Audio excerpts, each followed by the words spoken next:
시청자 여러분 안녕하십니까? 뉴스 앤 이슈 시작합니다. 먼저 오늘의 주요 뉴스부터 전해드립니다.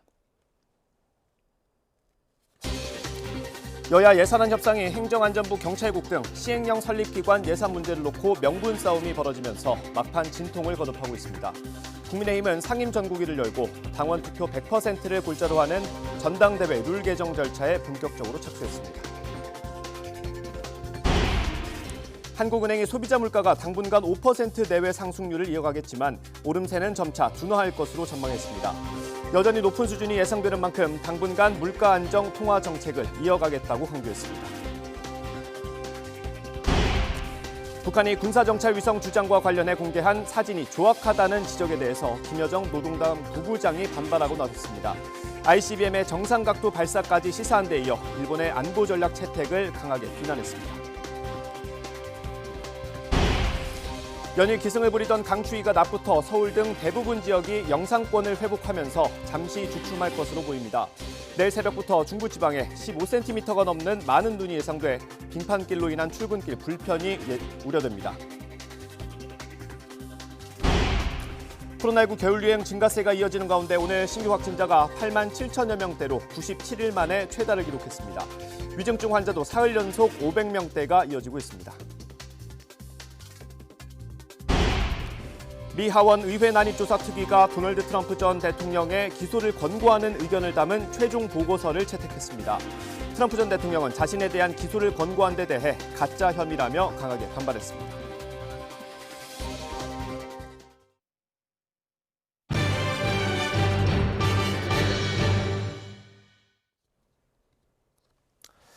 여야 예산안 협상에 경찰국 같은 시행령 설립기관 예산 문제를 놓고 대치가 이어지고 있습니다. 이태원 참사 국정조사도 일단 여당이 불참한 가운데 내일 현장 조사가 시작되는데 오후로 예정된 국민의힘과 유가족 간담회에서 어떤 얘기가 나올지 주목됩니다. 국회 연결합니다. 황윤태 기자. 네, 국회입니다. 네, 예산안 심사 어떤 게 문제입니까? 네, 윤석열 정부가 시행령 개정을 토대로 설치한 행안부, 경찰국, 법무부, 인사정보관리단 예산 편성 문제가 가장 큰 쟁점으로 남아 있습니다. 여당은 이들이 합법적인 기관인 만큼 본 예산으로 편성해야 한다고 주장하는 반면 야당은 설립 정당성이 없다며 전액 삭감으로 맞서다 예비비로 편성하자는 의장 중재안을 수용한 상황인데요. 이에 대해 국민의힘은 상대적으로 소액인 기관 예산을 두고 수백조 전체 예산 통과를 막는 건 발목 잡기, 대선 불복이라고 비판하고 있습니다. 직접 들어보시겠습니다.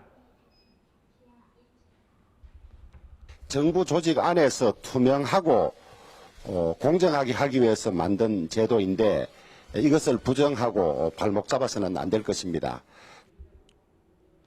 반면 민주당은 이른바 용산 아바타로 전락한 여당과 협상을 해봤자 대통령 거부로 교착 상황이 길어지고 있다며 의장 중재안 수용을 거듭 압박했습니다. 역사상 어떤 여당이 예산안을 볼모로 국회 운영을 지연시키고 국민을 이처럼 불안하게 한 적이 있었습니까? 국민의힘은 지금이라도 의장 중재안을 전면 수용해야 합니다. 김 의장 중재에도 불구하고 예산안 협상이 장기화하면서 타결 시점이 연말까지 밀릴 거라는 관측도 조심스럽게 나오고 있습니다. 네, 국민의힘은 오늘 이태원 참사 유가족들을 만나죠. 네, 어제 야3당 단독으로 이른바 개문발차 국정조사 특위가 본격 가동됐는데요. 이런 가운데 국민의힘 국조특위 위원들과 주호영 원내대표는 잠시 뒤 오후 2시 이태원 참사 유가족 10여 명과 만날 예정입니다. 유가족들은 여당의 책임 있는 자세를 요구해왔던 만큼 어떤 이야기가 나올지 주목됩니다. 야당에선 민주당 신현영 의원의 닥터카 탑승 논란이 커지고 있습니다. 참사 당시 신 의원이 의료지원팀이 탑승한 닥터카를 자신의 집으로 불러 현장으로 가면서 도착이 지연됐다는 의혹인데요. 국민의힘은 특권과 반칙을 이용해 구조를 방해한 중범죄라며 강하게 비판했습니다. 들어보겠습니다. 해당 시스템과 전혀 무관한 신현영 의원이 국회의원이라는 직권을 이용해서 시스템에 부당하게 개입하여 신속한 출동을 방해한 것은 국가 재난 시스템의 근간을 훼손한 중범죄라 하지 않을 수 없습니다. 이에 대해 신 의원은 경기도 지역 의료팀은 경증 환자만 남아있는 상태에서 들어가 방해를 주진 않았다면서도 논란 확산에 책임을 지고 국정조사 특위위원을 사임한다고 밝혔습니다.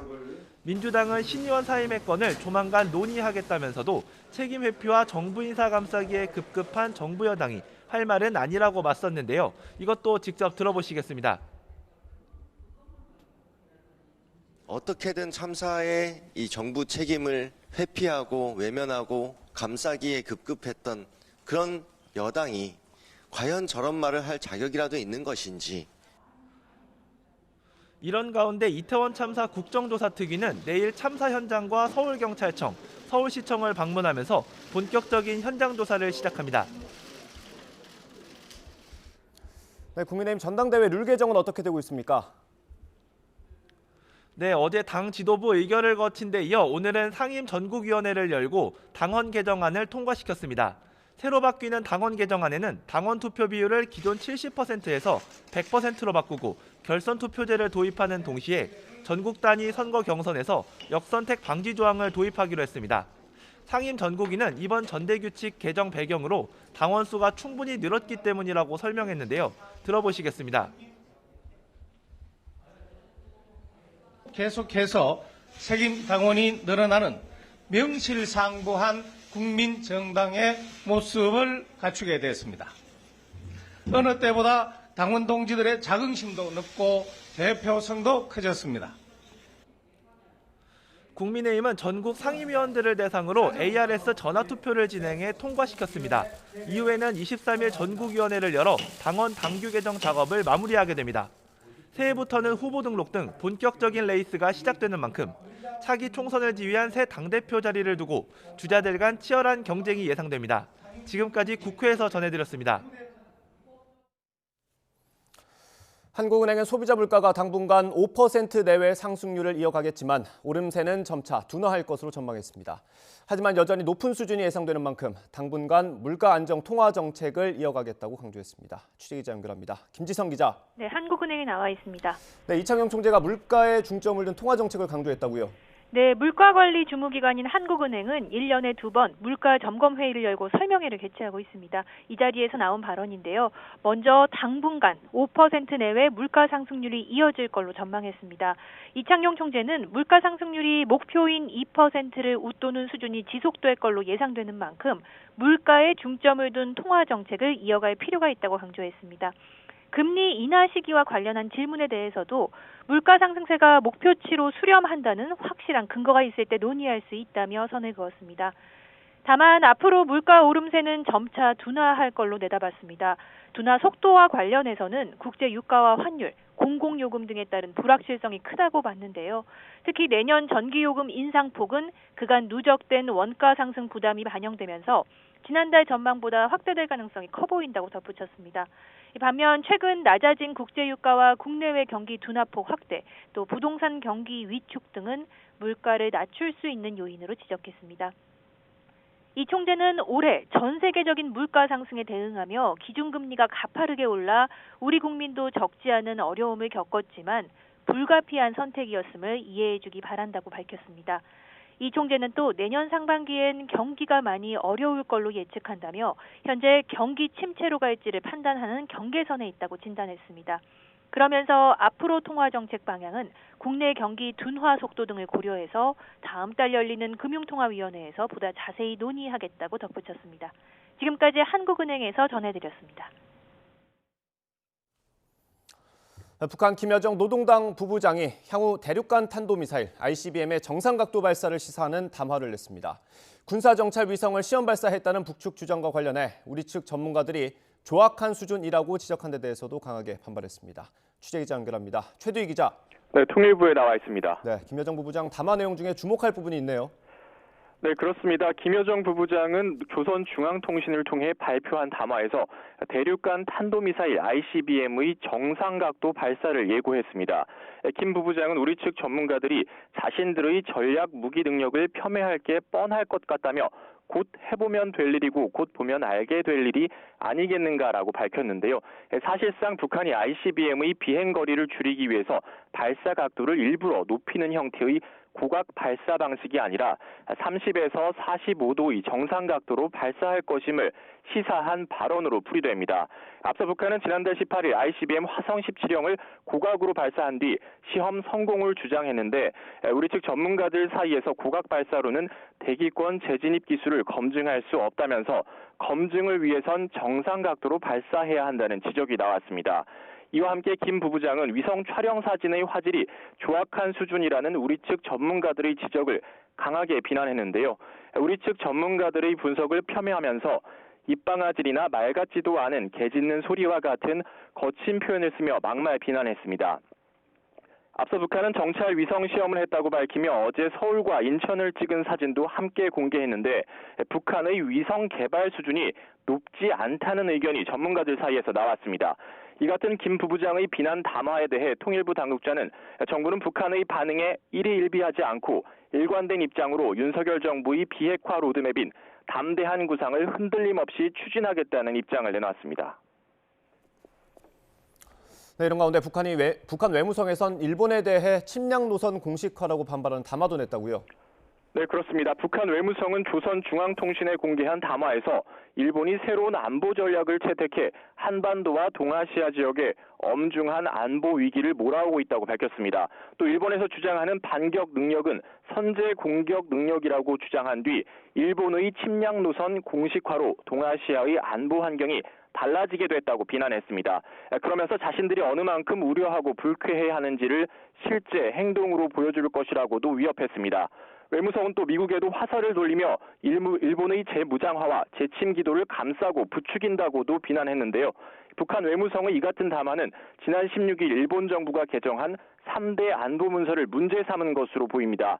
앞서 일본 정부가 이번에 개정한 안보 문서에서 반격 능력 보유를 명시하면서 사실상 대북 선제 타격 가능성을 열어뒀다는 평가가 나왔습니다. 지금까지 통일부에서 YTN 최두입니다. 미 국무부는 북한의 탄도미사일 발사에 대한 한미일 간 사전 정보 공유와 관련해 동맹국인 한국, 일본과 거의 상시적으로 소통하고 있다고 말했습니다. 네드 프라이스 대변인은 현지 시각 19일 브리핑에서 북한 미사일 발사와 관련해 한미일 3국 간의 사전 정보가 공유되는지에 대한 질문에 북한의 도발에 대한 사후 평가에서도 그렇게 하고 있다면서 이같이 밝혔습니다. 눈이 내렸던 지난 주말 어린이 보호구역 바로 앞에서 초등학생이 버스에 치여 숨졌습니다. 이런 사고가 잇따르는데도 오히려 정부는 제한 속도를 높이는 걸 추진하고 있습니다. 현장에 취재기자 나가 있습니다. 이준엽 기자. 네, 서울 세곡동 사고 현장에 나와 있습니다. 네, 안타까운 사고였습니다. 추모객들이 현장을 다녀가기도 했다고요.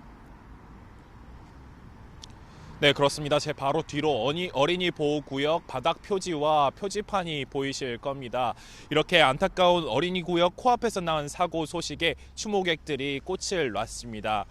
그리고 숨진 어린이가 춥지 말라고 손난로와 장갑을 두고 가기도 했습니다.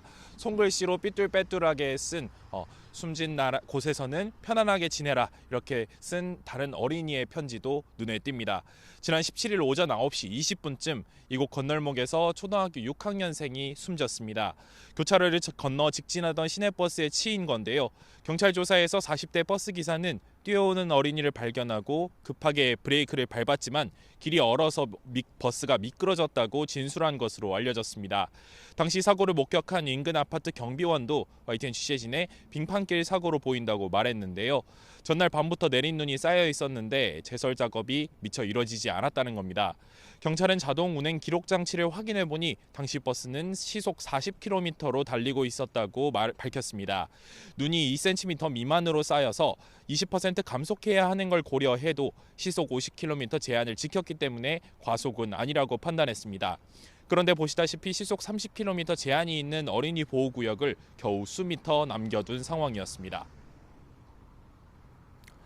네, 그런데 정부는 제한 속도를 올리는 걸 검토하고 있지 않습니까? 네, 지난 14일에 법제처가 이른바 민식이법 완화를 권고했습니다. 시간 요일과 무관하게 상시 적용하는 시간 속도 제한을 완화하겠다는 건데요. 그 근거로 심야 시간대의 사고 발생이 다른 시간대에 비해서 현저히 적어서라고 밝혔습니다. 주말에 교통사고 발생 건수도 주중의 절반 이하로 떨어진다고 덧붙였는데요. 그러나 정부의 속도 제한 완화 움직임을 비판하는 목소리도 큽니다. 지난 주말 이곳에서 벌어진 사고도 어린이 보호구역 바로 앞에서 일어났고 지난 2일엔 서울 청담동 엄북초등학교 앞에서 음주운전 차량이 초등학교 3학년 어린이를 치어 숨지게 했습니다.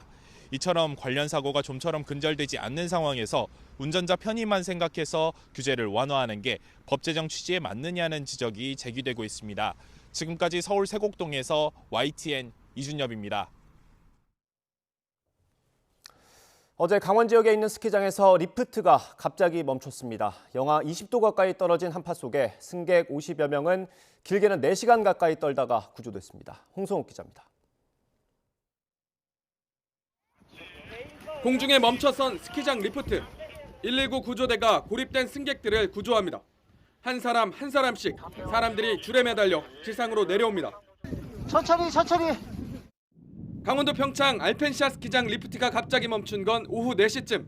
어린이를 포함해 승객 50여 명이 공중에 꼼짝 못하고 고립됐습니다. 소방당국은 신고 접수 후 대응 1단계를 발령하고 구조 작업에 나섰습니다.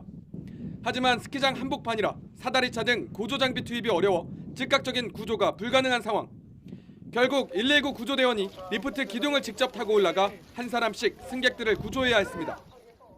여기 제설차나 뭐 이런 거 특수 장비 아니면 들어가기 힘드니까는 저기 안에 뭐 제설차 같은 게 하나 있는데 그걸 이용해가지고 저희가 로프 매달아서 그렇게 구조하고 있는 상황입니다.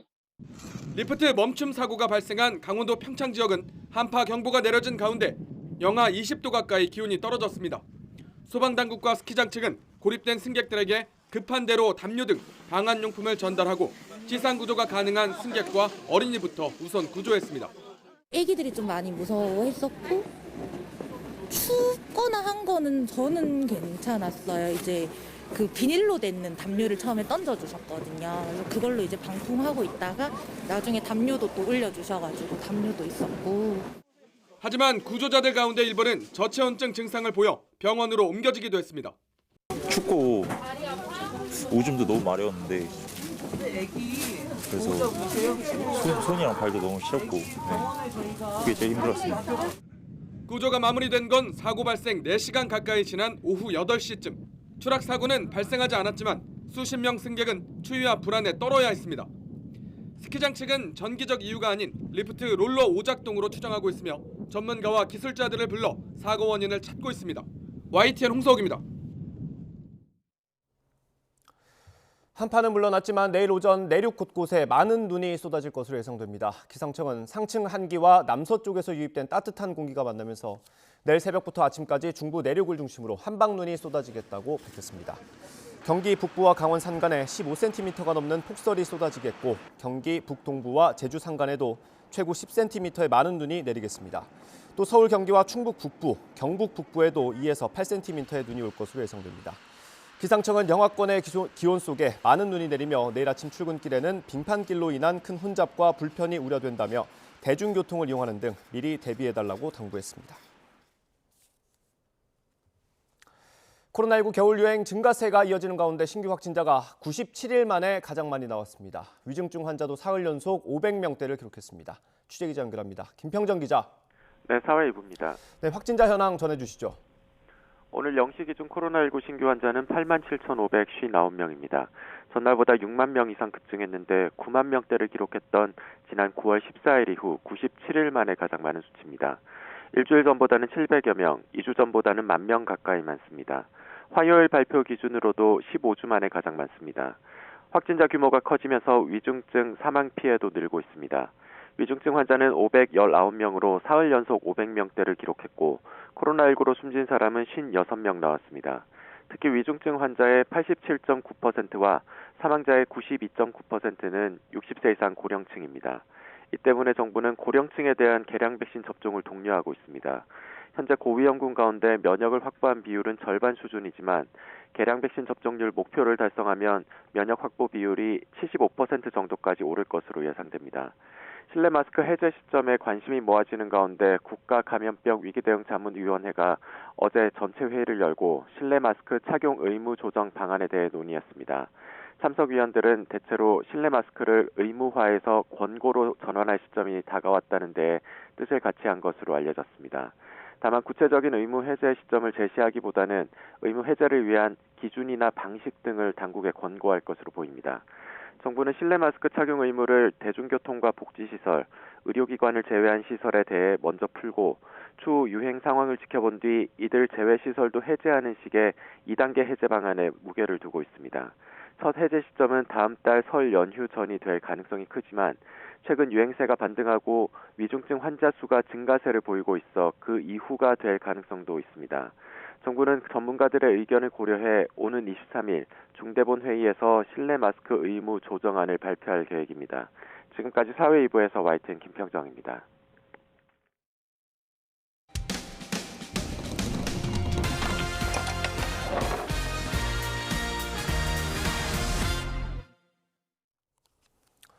경희대학교의 한 교수가 학생들을 상대로 자신이 활동하는 유튜브 구독을 요구한 뒤 인증하라고 하거나 폭언을 일삼았다는 내부 폭로가 나왔습니다.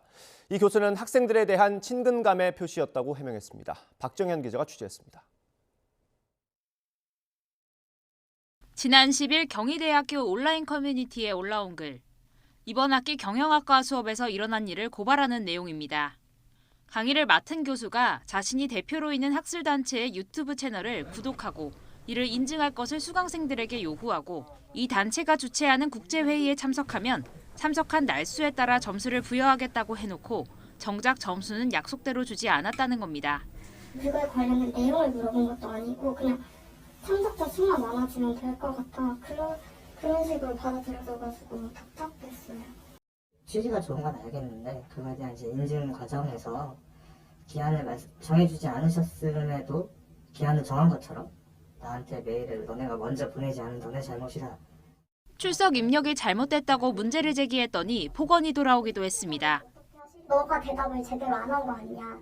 너가 대답을 했는데 못 들었으면 내 귀가 먹었다는 거냐. 죽을래. 이렇게 말씀을 하셨어요. 교수의 이해 못할 행동은 여기서 끝이 아닙니다. 폭로글이 올라온 뒤 수강생 한 명의 실명을 거론하며 이 학생이 글을 올렸을 거로 보인다고 공개적으로 밝혔습니다. 게시자를 찾기 위해 학교 차원에서 IP 추적을 하고 있다는 협박과 함께 막말도 서슴지 않았습니다. 제가 지금 가정교육을 제대로 받아낸 거 아닌가. 신문상 같은 게시판에 대사문 같은 글을 올려서 나를 망신주고 싶은데. 수강생들은 불안감과 공포심을 호소합니다. 누가 봐도 그냥 그거 쓴 사람은 그 사람이다라고 너무 확신을 갖고 정치한테 말을 하고 계신 것 같아서 처음 고발한 사람을 색출해내려고 뭐 IP 추적을 학교 차원에서 하고 있다든지 뭐 행정실 과장님이 심리가 불편하시다든지 그런 이메일이 거의 하루에 한 번꼴로. 해당 교수는 YTN 취재진에 자신이 그런 발언을 한 사실이 있다고 모두 인정하면서도 학생에 대한 친근감을 표시한 거라고 해명했습니다. 또 학생들의 배움을 넓히기 위한 일종의 서비스 차원에서 유튜브 구독과 회의 참석을 요청했다는 입장입니다. 친근감의 표시가 학생과 선생들 간에 그런 식이에요. 서비스라고 생각하는데 세계적인 각을 갖다가 접할 수 있는 기회를 주는 건데. 애초 고발글이 익명으로 올라와 관련 조사를 진행할 수 없다던 학교 측은 YTN 취재가 시작되자 긴급회의를 연 뒤 학생들과 간담회를 열어 대책을 논의하겠다고 밝혔습니다. YTN 박정현입니다. 만남을 요구하면서 상대방 계좌에 1원씩 입금하는 것도 스토킹 범죄에 해당한다는 법원의 판단이 잇따라 나왔습니다.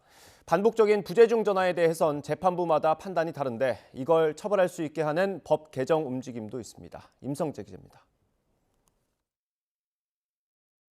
20대 남성 A씨는 자신이 쫓아다니던 여성의 계좌에 1원씩 송금했습니다. 지난해 말부터 1년 동안 100여 차례에 걸쳐 이루어졌습니다. 입금자 명엔 만나줘와 같은 여러 메시지를 남겼습니다. 최근 법원은 스토킹 처벌법 위반 혐의로 A씨에 대해 구속영장을 발부했습니다. 30대 남성 B씨도 지난 1월부터 한 달 동안 옛 연인의 은행 계좌에 1원씩 입금했습니다. 마찬가지로 모두 120차례에 걸쳐 만나달라, 미안하다라는 메시지를 입금 내역에 남겼습니다. 스토킹 혐의로 재판에 넘겨진 B씨에게 1심 재판부는 징역 6개월에 집행유예 2년을 선고했습니다. 피해자가 겪는 공포심과 불안감이 매우 심하다고 판단한 겁니다. 집요하게 걸려오는 부재중 전화는 재판부마다 판단이 다릅니다.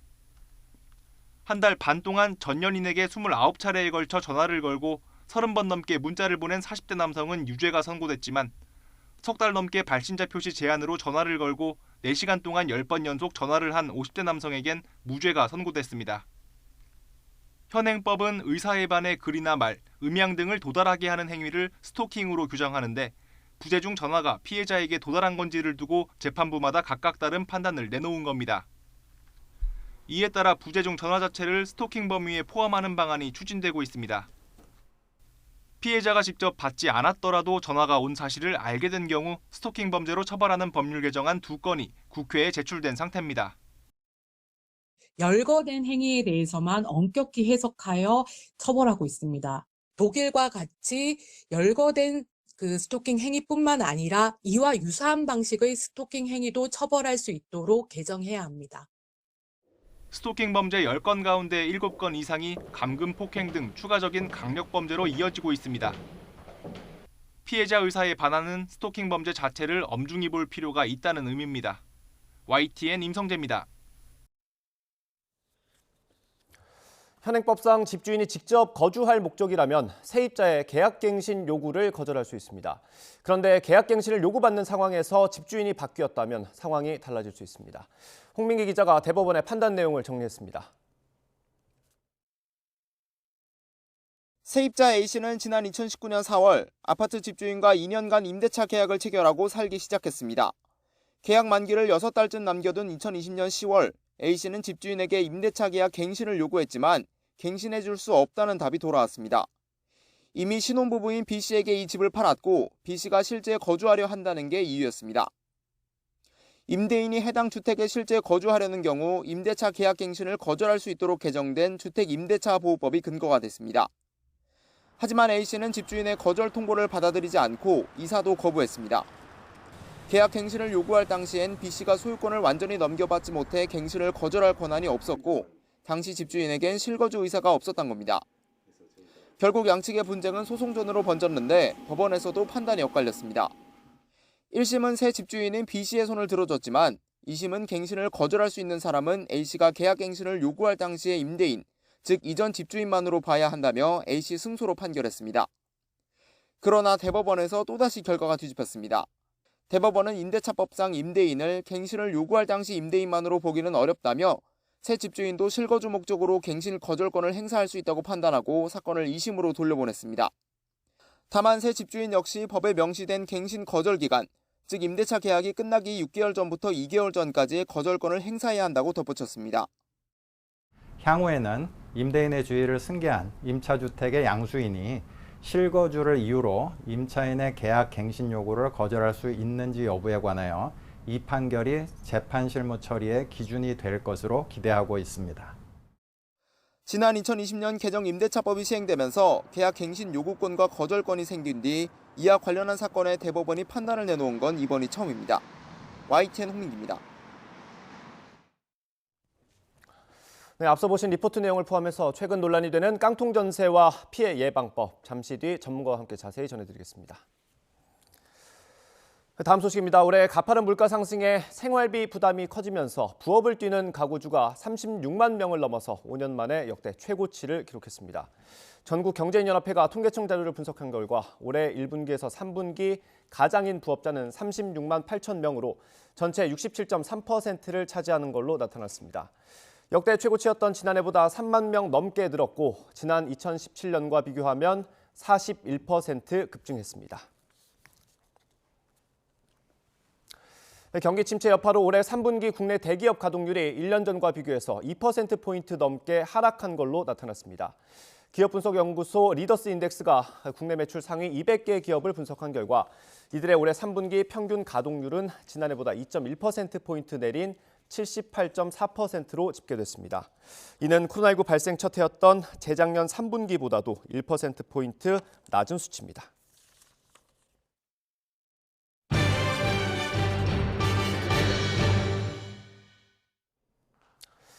미국 대선 이후 의회 난입 사태를 조사해온 하원 특별위원회가 트럼프 전 대통령에 대한 형사처벌을 권고하는 최종 보고서를 채택했습니다. 법적인 구속력은 없지만 의회 차원에서 전직 대통령의 형사처벌을 권고한 건 미국 역사상 처음 있는 일입니다. 김진호 기자의 보도입니다. 미국 하원 특위는 도널드 트럼프 전 대통령에게 반란 선동과 의사집행 방해, 미국을 속이고 잘못된 결정을 내리게 하는 음모 등 4개 혐의를 적용해 기소할 것을 법무부에 권고했습니다. Mr. Chairman, I move that the committee favorably report to the House the Select Committee's final report, which includes the committee's legislative recommendations and criminal referrals of Donald J. Trump and others. 1년 반 동안 의회 난입 사태에 대한 진상을 규명하기 위해 관련 인물 1,200명을 인터뷰하고 10차례 공개 청문회를 개최한 뒤 내린 결론입니다. 민주당 7명, 공화당 2명이 참여한 특위는 의회 난입 사태 과정에서 트럼프 전 대통령의 역할과 책임을 추궁하는 데 집중했습니다. The committee believes that more than sufficient evidence exists for a criminal referral of former President Trump for assisting or aiding and comforting those at the Capitol who engaged in a violent attack on the United States. 공화당 내 대표적 트럼프 저격수로 이번 특위에서 부위원장으로 활동한 리즈 체니 의원은 트럼프가 어떤 공직도 맡으면 안 된다고 비난했습니다. No man who would behave that way at that moment in time can ever serve in any position of authority in our nation again. He is unfit for any office. 워싱턴 포스트는 법적 구속력은 없지만 의회 차원에서 전직 대통령에 대해 형사처벌 권고를 결정한 것은 미국 역사상 처음이라는 점에서 의미가 있다고 지적했습니다. 의회 특위와 별개로 법무부도 의회 난입 사태를 비롯해 트럼프 전 대통령의 기밀 유출 의혹 혐의 등에 대해 조사하고 있어 형사처벌로까지 이어질지 향후 법무부의 결정이 주목됩니다. YTN 김진호입니다. 트럼프 전 대통령은 미 하원 조사특위가 법무부에 자신에 대한 기소를 권고한 데 대해 가짜 혐의라고 강하게 반발했습니다. 트럼프 전 대통령은 특위 결의 직후 자신의 소셜미디어 트루스 소셜에 올린 글에서 극도로 당파적인 위원회가 만든 가짜 혐의로 이미 탄핵의 형태로 다뤄지고 판결이 났다며 일사부재리를 주장했습니다. 전 세계 바다와 육지 30%를 보호구역으로 지정하는 내용의 세계 생물다양성 협약이 타결됐습니다. 개도국들은 선진국이 재원 조달에 돈을 더 써야 한다며 반발해 적잖은 진통을 겪기도 했습니다. 워싱턴에서 권준기 특파원의 보도입니다. I do not see objection. 전 세계 196개국이 모인 생물다양성 협약 당사국 총회, 일명 콥15 회의에서 합의안이 통과되는 순간 환호성이 터져나옵니다. 2030년까지 전 세계 바다와 육지 30%를 보호구역으로 정해 관리한다는 30-30 목표를 결론으로 도출한 겁니다. 이를 위해 세계 각국 민관에서 연간 2천억 달러, 우리 돈 260조 원에 달하는 재원을 조달하기로 했습니다. 我再次呼吁大家与我们共同努力，拿出你们的诚意，包容和灵活性，相向而行，尽快达成2020年后全球生物多样性框架。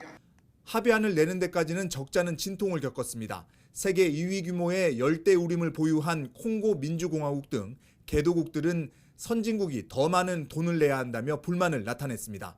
하지만 총회 의장은 개도국들의 반발에도 새벽 3시 반에 합의안 통과를 강행했습니다.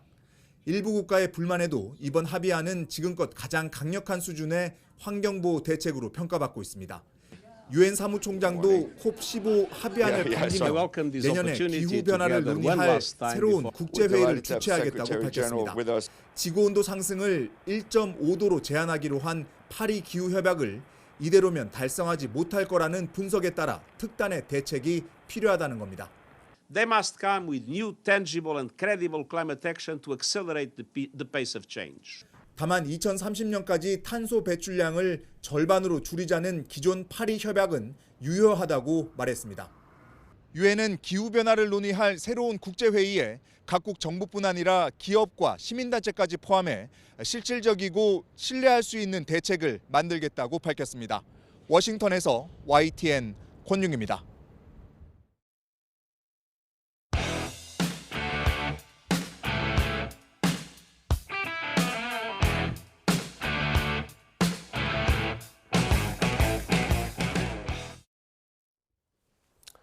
오늘의 정치권 이슈 여야 의원 두 분과 얘기 나눠보겠습니다. 성일종 국민의힘 정책위 의장, 전재수 더불어민주당 의원 나오셨습니다. 어서 오십시오. 네, 안녕하십니까. 오늘 한덕수 총리 얘기부터 해볼 텐데요. 어제 이태원 참사 시민 분향소를 방문했다가 30초 만에 발길을 돌렸습니다. 영상을 준비했거든요. 이거 보고 대담 시작하겠습니다.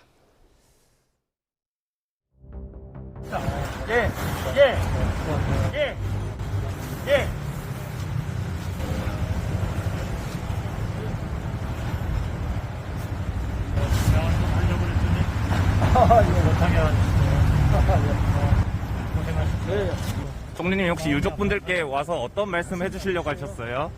장관 사퇴나 이런 거에 대해서 어떤 의견 가지고 계세요, 총리님? 그래서 여러 번 발표했으니까요.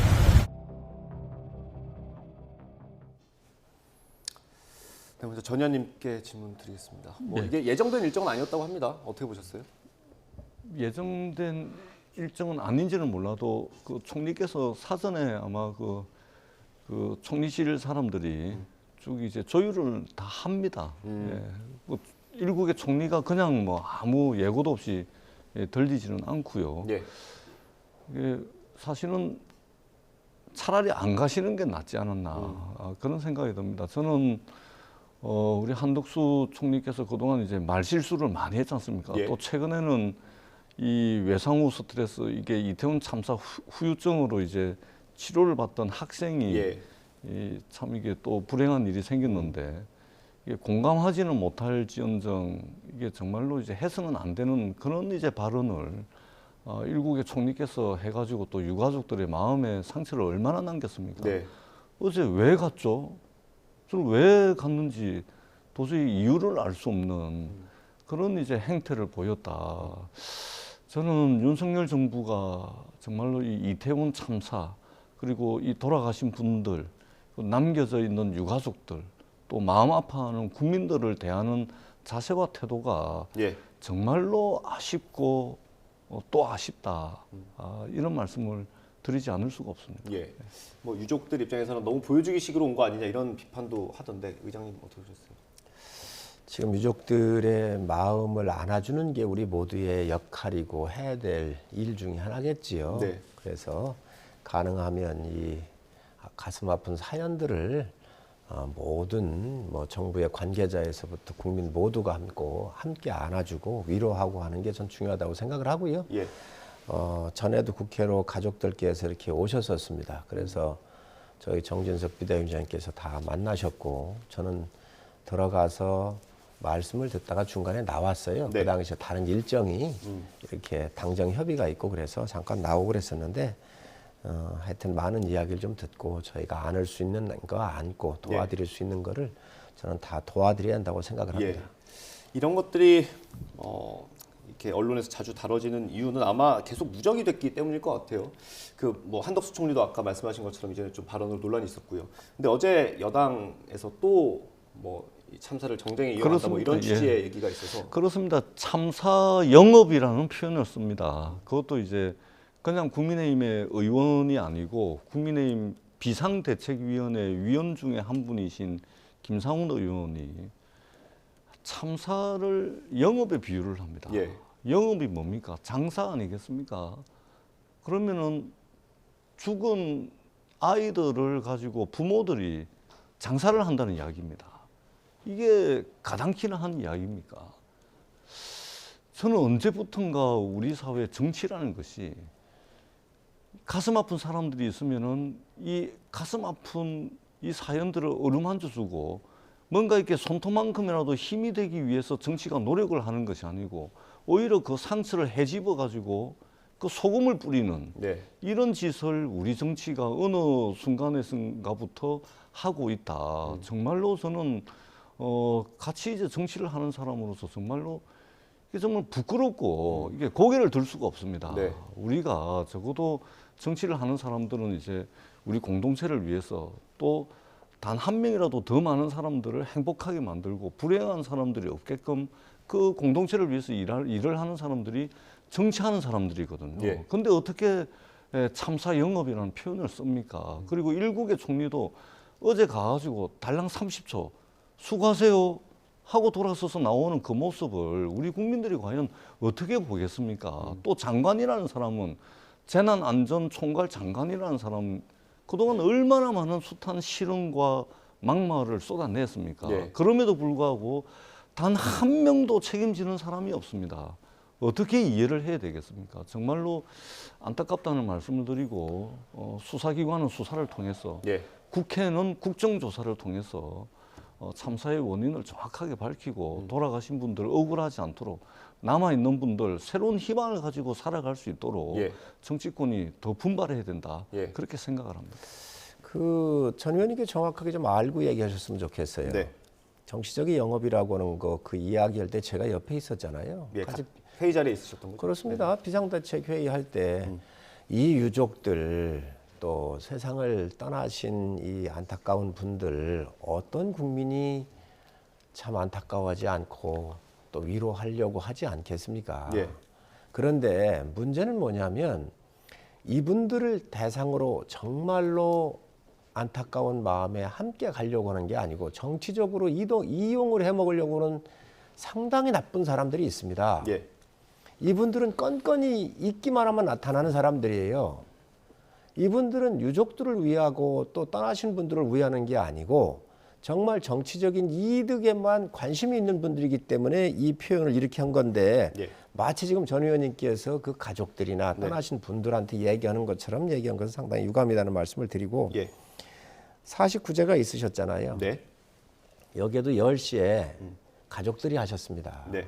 아무도 여야 누구도 오지 말라 그러셨던 겁니다. 이게 2시에 또 7개 종단이 예. 49제를 종단이 했습니다. 여기에서도 정치권 오지 말라고 얘기를 했거든요. 네. 그리고 저녁에 6시인가 5시인가부터 했어요. 이게 정치권이 한 거예요. 그래서 추모하는 것도 전 뭐 반대하지 않습니다. 그러나 정치적인 목적 때문에 해서는 안 된다. 예. 우리가 정말 아플 때 아파할 때 아파하고 또 이런 부분을 정치권이 어떻게 수습하고 위로하고 지원할 것인가에 대해서 진심을 가지고 접근하는 건 좋지만 예. 그게 아니고 지금 정치적인 이득을 가지고 이거를 정치적인 이득을 위해서 이걸 한다고 그러면 뭐 이게 정치적인 영업이라고 하는 게 뭐 잘못됐습니까? 그래서 만약에 가족들을 대상으로 했거나 아니면 피해 보신 분들을 향해서 정치적인 영업 행위를 했다 그러면은 얼마든지 비난하실 수가 있습니다.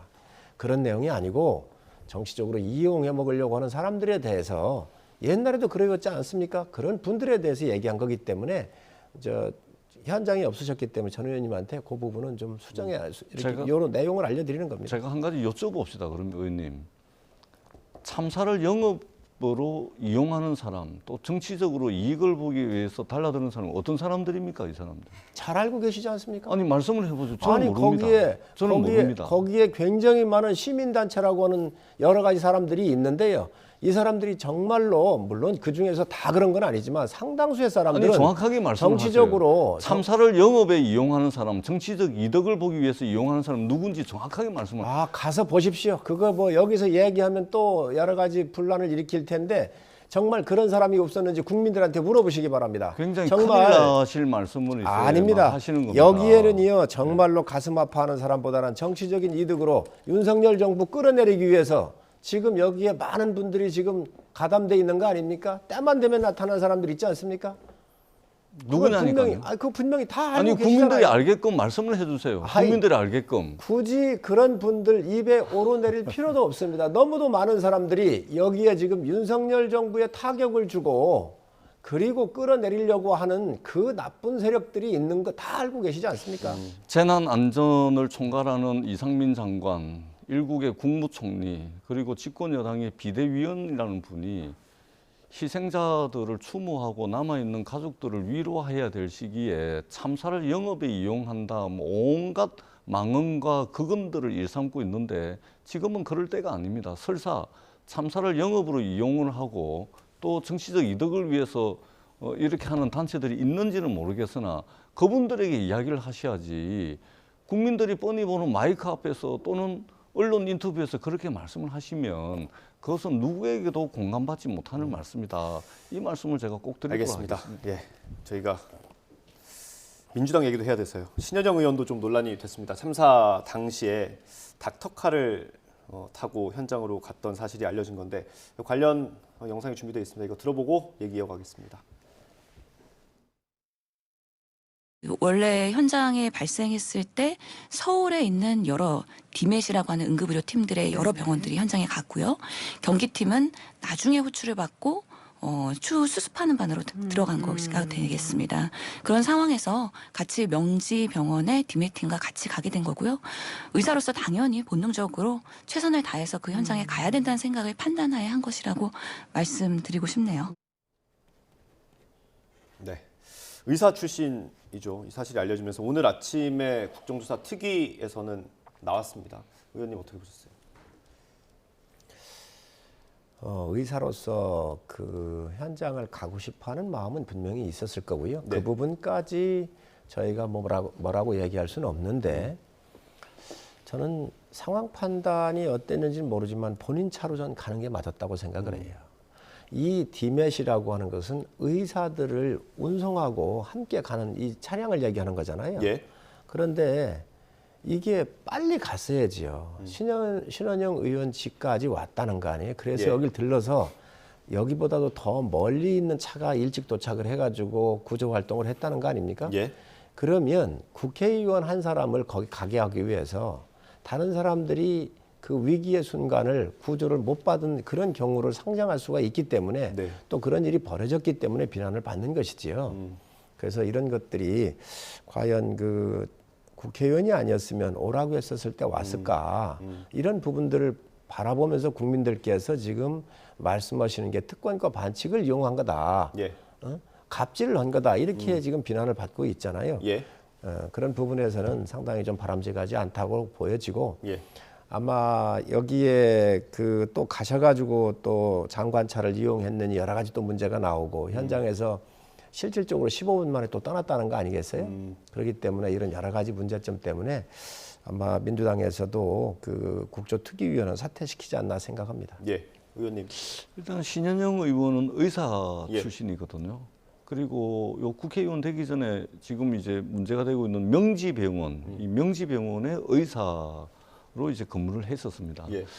그러니까 신현영 의원이 평상시에 이제 코로나 이 방역할 때 굉장히 많은 봉사활동을 통해 가지고 예. 사실은 민주당 내에 여러 의원들한테도 박수를 많이 받았었습니다. 뿐만 아니고 KTX를 타고 가다가 응급 환자를 이제 그 응급 조치를 해가지고 목숨을 구한 사례도 이제 언론 보도를 통해서 여러 차례 나오기도 하고 사실은 의사 출신 국회의원으로서 이게 미담이라든지 모범 사례 이런 것들이 굉장히 많이 있습니다. 예. 근데 이번에 이거 가지고서 이제 조금 이제 좀 곤욕을 좀 치르는 것 같은데 사실은 이제 그 시간에 말하자면 의사로서 뭔가 이게 도움이 되려고 이제 했던 건데 조금 아마 좀 부족한 부분들이 좀 있었던 것 같습니다. 그런데 네. 이전에 신현영 의원이 보여왔던 그 진정성이나 그런 모습들을 좀 저희들은 이제 곁에서 봐가지고 잘 알거든요. 예. 그런 입장에서는 조금 이게 좀 곤욕을 좀 치르고 있는 것이 아닌가라는 좀 안타까움이 좀 있습니다. 근데 원래 이제 워낙 봉사활동도 많이 하고 네. 또 의사로서 또 국회의원으로서 그동안 여러 가지 이제 그 어려운 일들을 많이 해왔습니다. 그런 예. 측면에서 볼 때 조금 그 부족함이 좀 있었을지는 몰라도 예. 좀 안타깝다는 예. 생각이 듭니다. 예. 예, 의원님께서 말씀을 굉장히 조심히 하신 네, 것 같습니다. 예. 많이 안타까우신 것 같아요. 예. 근데 시민단체가 고발까지 했더라고요. 뭐. 이런 부분들이 있었을 때의 정치적인 말을 삼가해야지요. 지금 신원영 의원의 신분은 국회의원이잖아요. 네. 그리고 이러한 우월적 지위를 이용을 해서 차를 불러서 함께 타고 가고 이런 것들이 있잖아요. 네. 그럼 그 현장에 있었을 때 정치적인 말을 하지 않았었으면 아마 이런 문제가 나오질 않았을 거예요. 그렇기 때문에 그에 대한 정치적인 말에 대한 책임의 부피가 크기 때문에 지금 비난을 받는 것이죠. 예. 그래서 이런 부분들은 신원영님께서 잘못된 부분은 바로 잘못했다고 얘기하는 것이 저는 사태 수습에 도움이 될 거라고 봅니다. 네, 신현영 의원 스스로도 아마 좀 부적절했고 판단이 조금 잘못됐다라는 생각을 하는 것 같습니다. 그래서 아마 오늘 국정조사 특위에서 나가겠다는 뜻을 밝혔고요. 알겠습니다. 이어서 국정조사 얘기를 좀 해보겠습니다. 어제 전체 회의가 있었고요.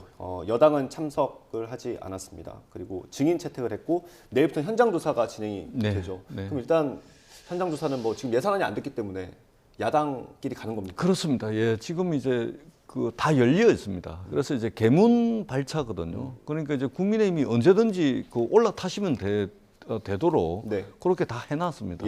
그리고 원래는 이제 여야가 합의를 할 때 이게 본회의에서 통과됐는데 1월 7일까지입니다. 지금 오늘이 벌써 20일 아닙니까? 얼마 안 남았습니다. 1월 7일이면 예산안이 언제 합의될지도 모르는데 그러면 이거 뭐 예산안 합의하는 거 기다렸다가 국정조사는 지금 합의가 돼 있는 게 1월 7일인데 끝나버리거든요.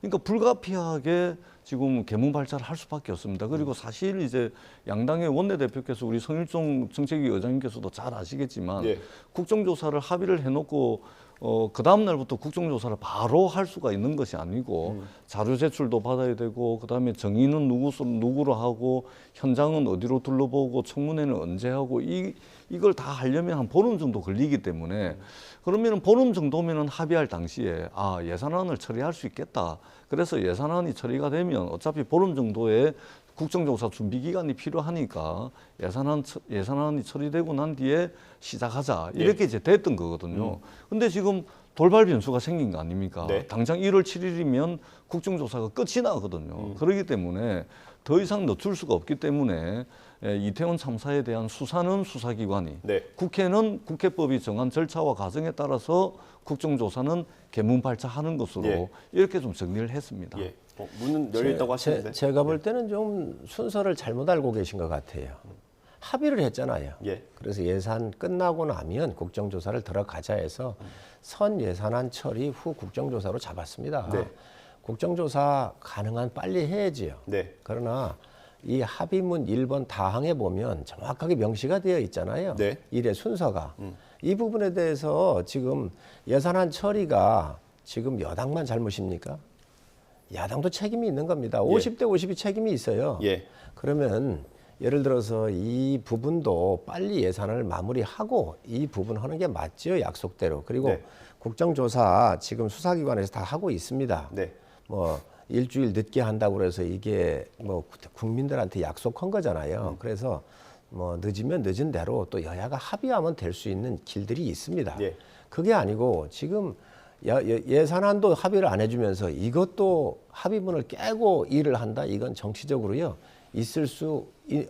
정치적으로 있을 수 없는 일이 지금 벌어지고 있습니다. 그러니까 1월 7일이 이제 곧 다가옵니다. 시간이 너무 없습니다. 그렇기 때문에 개문 발차라는 것은 언제든지 상대방이 탑승을 하면 그대로 가는 겁니다. 그 사이에 탑승하기 전까지 이제 정해져 있는 절차와 과정에 따라서 한다라는 말씀을 드리고 예산안 말씀을 하시는데 저희들이 예산 많이 해봤지 않습니까? 매년 하거든요. 예산안 처리를 해야 될 시점이 다가오게 되면 대개의 경우 100이면 100, 10이면 10, 집권 여당이 막 안절부절합니다. 집권 여당이 발을 동동 구르죠. 어떻게든 이 예산을 통과를 시켜야 되기 때문에 막 이게 집권 여당이 그냥 막 난리도 아닙니다. 근데 이번에 예산안을 저희들이 심사를 해보니까 이게 발을 동동 구르는 쪽은 야당입니다, 야당. 오히려 여당이잖아요. 그냥 뭐 이 별 의지도 없어요, 지금.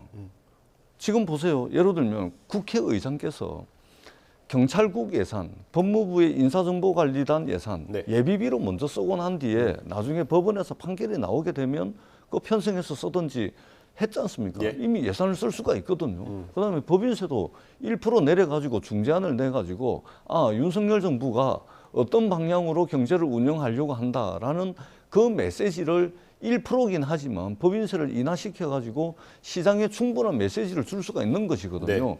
우리가 경제는 심리라고 이야기하지 않습니까? 이미 시장에 던지는 윤석열 정부의 메시지가 충분히 전달될 수 있음에도 불구하고 국회의장의 중재안을 안 받습니다. 이게 오히려 야당이 지금 예산안 통과시키려고 발을 동동 구르고 지금 마음이 급해가지고 이러고 있는데 여당은 아무런 미동조차 없습니다. 그런 측면에서 굉장히 이례적인 상황을 저희들이 목도하고 있다. 이 말씀을 드리지 않을 수가 없습니다. 전 의원님이 좀 정확하게 말씀하셨으면 좋겠어요. 국정 문제도 그렇습니다. 증인 문제를 지금 단독으로 해서 막 그냥 자기들 마음대로 해요. 있을 수가 있습니까? 그거 합의 아니 국조를 한 역사 이래 여야 합의 안 해서 한 적이 있나요? 한 번도 없습니다. 이번에 지금 수로 다 밀어붙이고 있는 거예요. 예산도 마찬가지고 이것도 이렇게 하면 안 됩니다. 이거. 그래서 오히려 우리가 소수잖아요. 지금 다수가 민주당이란 말이에요. 의회의 모든 권력은 민주당한테 있습니다. 누가 더 양보를 해야 됩니까? 민주당이 양보를 해야지요. 지금 예산하고 맞물려 있는데 이 부분에 대해서 증인도 협의 없이 막 하고 뭐 모든 걸 지금 다 일방적으로 처리해 놓은 겁니다. 그리고 문 열려 있으니 올라타라? 아니 이런 갑질이 어디 있습니까? 이런 갑질이 세상에. 기차가 올라가 문도 안 닫고 출발하는 그 기차가 어디 있어요 세상에. 그래서 이걸 좀 민주당이 좀 양해를 좀 해주시고 좀 기다려주시고 예산은 뭐 더 처리를 좀 했으면 좋겠다는 말씀을 드리고 예산안도 그렇습니다. 지금 법인세 세계하고 경쟁을 하고 있잖아요. 군사적으로 전투할 때는 사단이 나가는 것이고 연대가 나가고 대대가 나가잖아요. 군대 단위가. 경제 전쟁에서는 기업 단위가 나가는 겁니다. 대기업이 나가고 중소기업이 나가고 중견기업이 나가는 거잖아요. 지금 대한민국의 큰 이 기업들이 나가서 전쟁을 해야 되는데 법인세가 높은 겁니다. 대만이 20%예요. 우리가 27.5%잖아요. 반도체 지금 우리가 파운드리 같은 경우는 지금 뒤처져 있잖아요. 그래서 이런 부분들을 우리가 세계 경쟁에 맞도록 해야 되겠다. 그리고 두 번째는 중국의 지금 정치적으로나 경제적으로나 리스크가 크니까 탈중국하는 기업들이 있는데 우리가 이분들을 좀 데려와 이 기업들을 우리가 유치해야 될 거 아니겠습니까? 그런데 법인세가 높은 거예요. 근데 그분들이 한국에 오면 일자리가 늘어나고 투자가 늘어나서 우리가 도움이 돼요. 그래서 이거 늦추자는 거고 이런 이유 때문에 국회의장께서 어떻게 했느냐 3%를 내리고 2년 유예해서 가자라고 중재안을 냈는데 이걸 안 받은 게 민주당이에요 지금. 그러다가 보니까 이제 1%까지 내려오고 이렇게 했는데 지금 민주당이 예산안을 처리를 안 하고 있는 것은 두 가지입니다. 뭐냐면 경찰국, 두 번째 인사검증단. 그 법인세는 그럼 되는 겁니까? 합의가 됐습니까? 아니 그 부분도 협의할 수 있습니다. 자 그런데 지금 민주당이 지금 영 안 하는 것이 이 경찰국하고 인사검증단이에요. 새 정부가 출발을 했습니다. 지금 대한민국 법령 체계에서 이게 운영되고 있잖아요. 이미 여기에 인원들이 가가지고 일을 수행을 하고 있고 지금 급여든 경비든 다 지출돼 있는 거예요. 그런데 이 두 개 기관을 인정을 못 한다는 거예요. 그러니 예비비로 쓰라는 거잖아요. 아니 본항목이 있는데 왜 예비비로 쓰게 합니까? 많은 말씀을 하시는데요. 제가 짧게 한 말씀씩만 좀 드리도록 하겠습니다. 지금 예산안과 국정조사를 또 야당 탓을 합니다.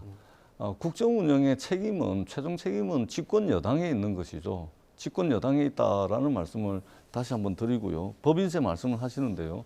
실효 세율을 따지면 대한민국이 법인세가 중간 OECD 기준으로 하면 중간보다 낮은 겁니다. 지금 27.5% 말씀을 하시는데요. 실효 세율로 따지면 어떻습니까? 뿐만 아니고 이미 대기업의 감세를 통해 가지고 낙수 효과가 없다라는 것은 세계적인 경제학자들에 의해서 동의가 되는 부분임에도 불구하고 지금 낙수 효과를 기대한다는 것은 정말로 이거는 그 옛날 옛적 이야기에 지금 머물러 있다 뿐만 아니고 지금 우리 기업들이 마치 법인세가 높아가지고 세계에서 경쟁력이 떨어지는 것으로 말씀을 하시는데 삼성, LG, 현대, SK 잘 나가고 있습니다. 그다음에 시장에 나가셔가지고 삼성, LG, SK, 현대 사람들 만나보세요.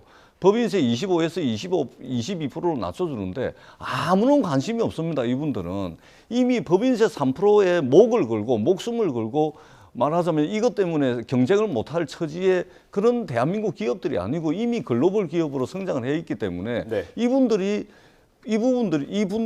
법인세 3% 내려주는 것에 아무런 관심이 없어요. 이미 그 단계를 뛰어넘은 수준인데 이걸 무슨 신주단지 모시듯이 이거 가지고 대한민국 경제가 안 되는 것처럼 국민 여론을 현혹을 시키고 있는 겁니다. 뿐만 아니고 경찰국 법무부 인사정보관리단은 저희가 이것은 법을 고쳐야 되는데 시행령 고쳐가지고 조직을 만든 것이기 때문에 위법 부당하다. 그래서 저희들이 법원에 소송을 걸어놨는데 네. 그래서 국회의장께서 일단 돈을 써라. 예산 쓰고 난 뒤에 법원의 판단이 나오면은 그때 예산을 편성하든지 하자. 돈 써라고 이미 이 전부 다 예산해봐야 5억입니다. 5억. 예. 전체 640조 예산 중에 5억을 지금 집권 여당이 예비비를 가지고 쓰라고 이야기하는데도 국회의장의 중재안을 받지를 않습니다. 이게 말이 되는 겁니까? 저는 집권 여당이 조금 더 포용력 있는 울타리가 넓은 그런 넓은 마음을 가진 그런 이 포용력 있는 리더십을 가지고서 국정 운영을 했으면 좋겠다. 알겠습니다. 이 말씀을 예. 꼭 좀 드리고 싶습니다. 제가 전 의원님 말씀을 주신 세 가지를 좀 말씀드릴게요. 실효세율 얘기를 한 개씩 이야기합시다. 너무 길잖아요. 아니, 세 개를 지금 다 얘기하셨어요. 그래서 제가 아니 의원님께서 세 개를 말씀하시기 때문에 제가 짧게 말씀을 드린 전 겁니다. 의원님이 세 개를 얘기해서 제가 반론을 좀 제가 체결하겠습니다. 조금만 덧붙여드리면 저희가 지난주에도 비슷한 주제를 했기 때문에 짧게 부탁드리겠습니다. 짧게 하겠습니다. 실효세율 얘기하시는데 잘못 알고 계신 거예요. 지금 법인세나 이런 거에서는 우리가 월등히 높습니다. 네. 실효세율 이야기하면 연금 같은 경우를 기업과 개인이 내잖아요. 네. 외국은 이게 18%, 20%씩 내는 거예요. 이건 다음에 자기가 찾아가는 거예요. 여기 이것까지 포함한 실효세율 얘기하면 안 되는 거예요. 두 번째, 초부자 감세 얘기하는데 아니 대기업이 무슨 초부자입니까? 배당소득이나 이자소득을 많이 받는 개인 같은 경우는 이해가 가겠어요.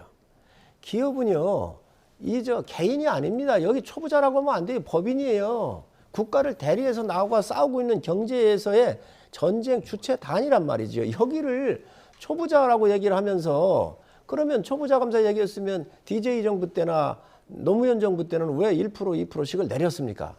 지금 아주 잘못된 이념에 바이어스 돼가지고 이걸 못 나가고 있는 거예요. 세 번째, 예비비 얘기하시는데 예비비는요, 천재지변이나 딱 항목에 지정돼 있는 것이지 이러한 부처 운영하는데 예비비를 갖다 쓴 적이 없습니다. 이런 선례를 만들면 안 되는 거예요. 그리고 이 부분은 경찰국이나 인사검증국 같은 경우는 법적으로 아무런 하자가 없이 다 검토해서 한 거예요.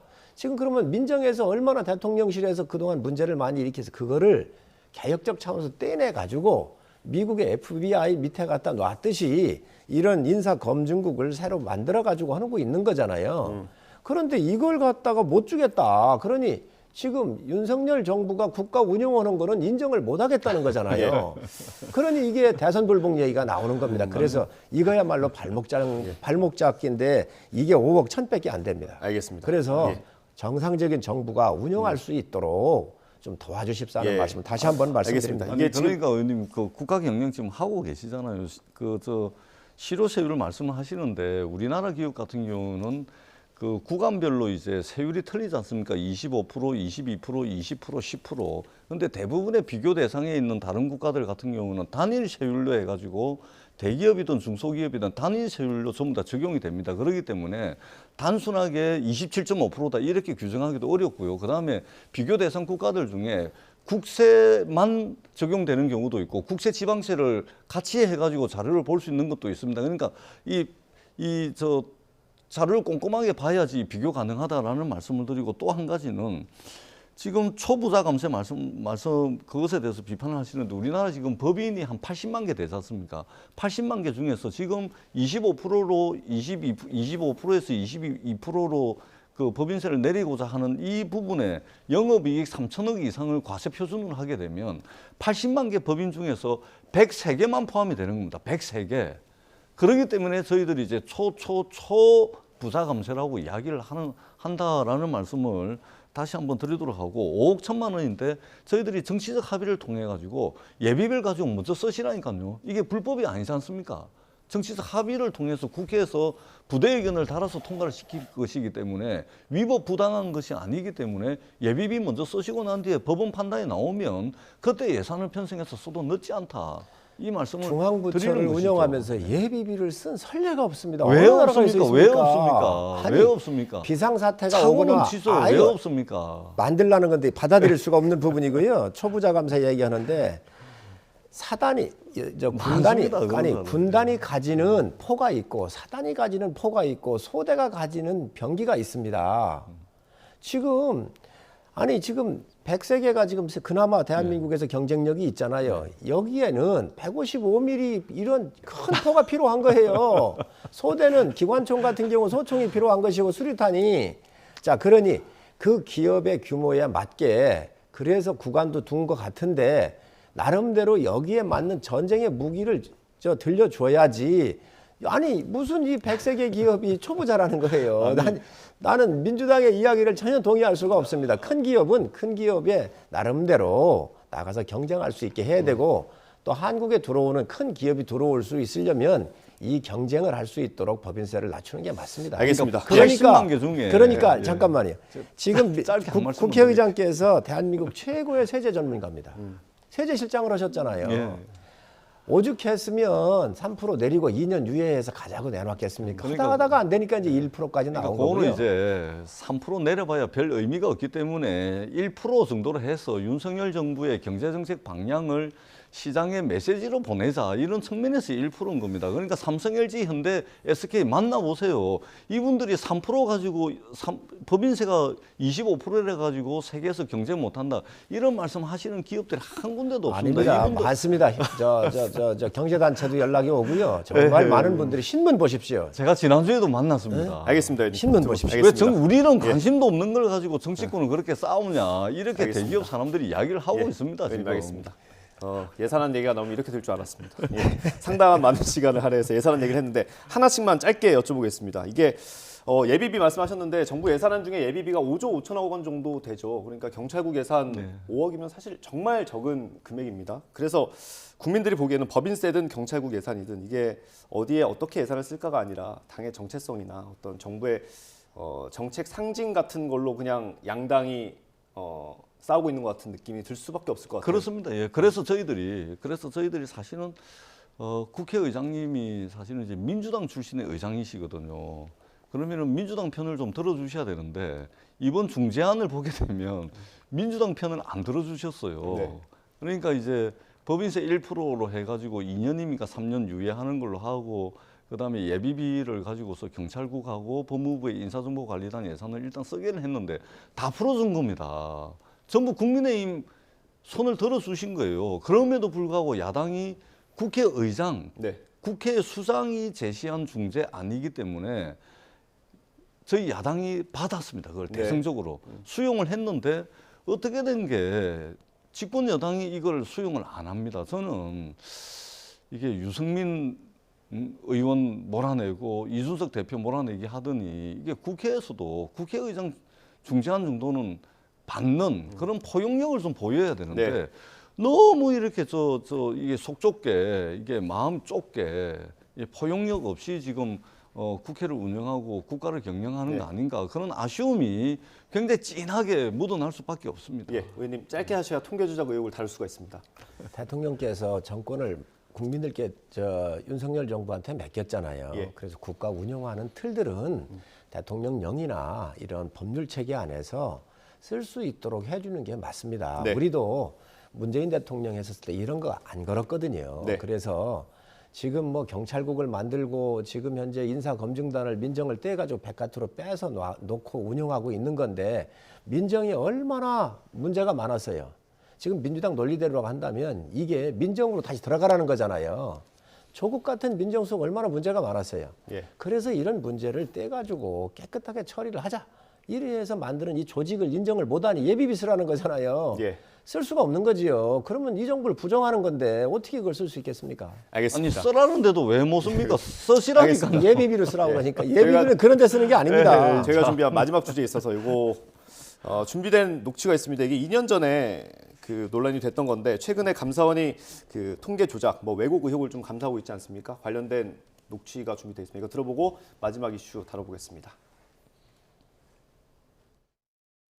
문재인 정부 들어와서 집값 폭등 인지하고 계시나요? 네, 잘 알고 있습니다. 어느 정도 올랐다고 보시나요? 감정원 통계로 11% 정도 올랐다고 알고 있습니다. 몇 퍼센트요? 11%라고 알고 있습니다. 11%요? 네네.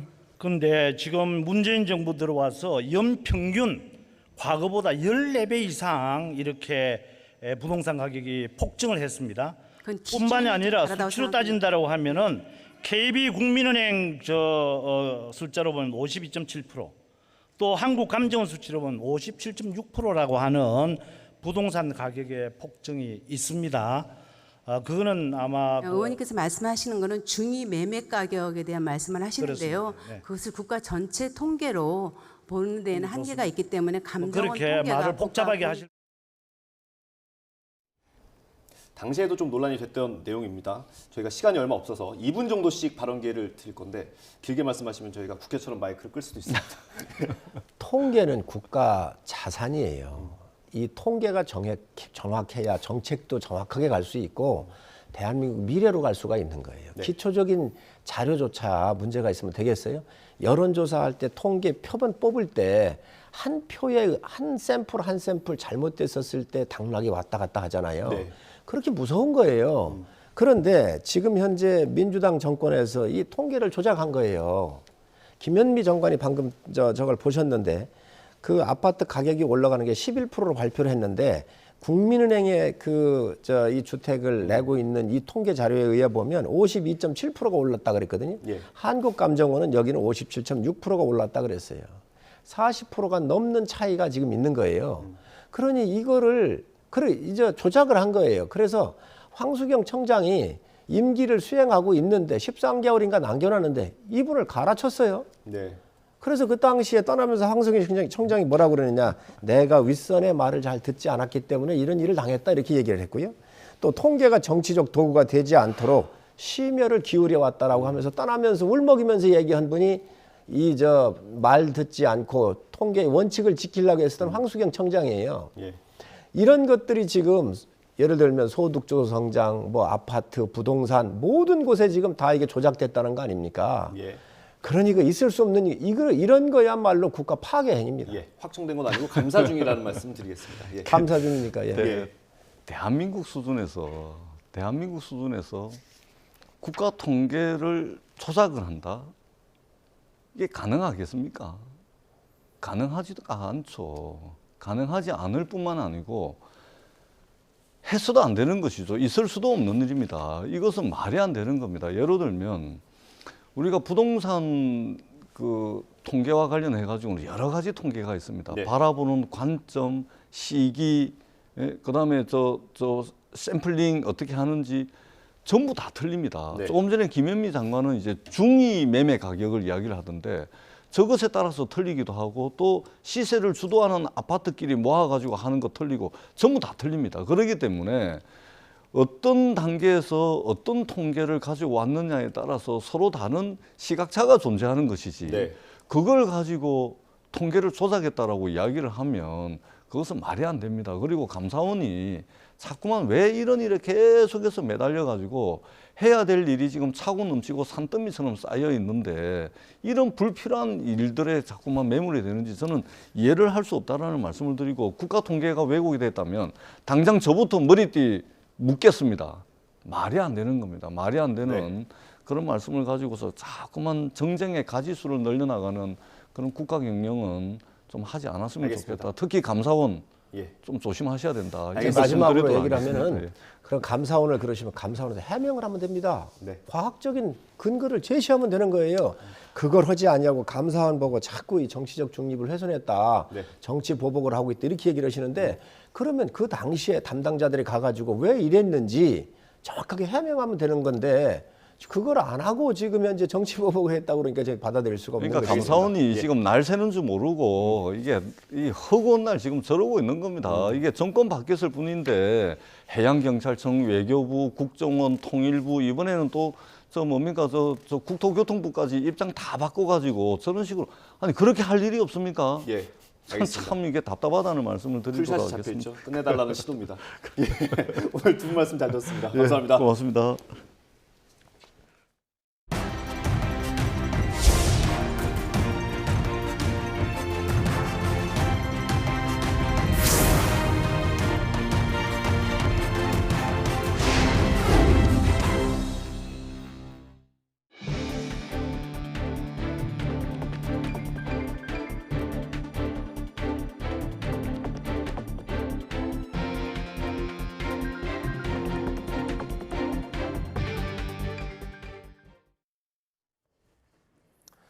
윤석열 대통령의 집권 2년 차를 앞두고 내일 기획재정부를 시작으로 정부 부처들에게 신년 업무 보고를 받습니다.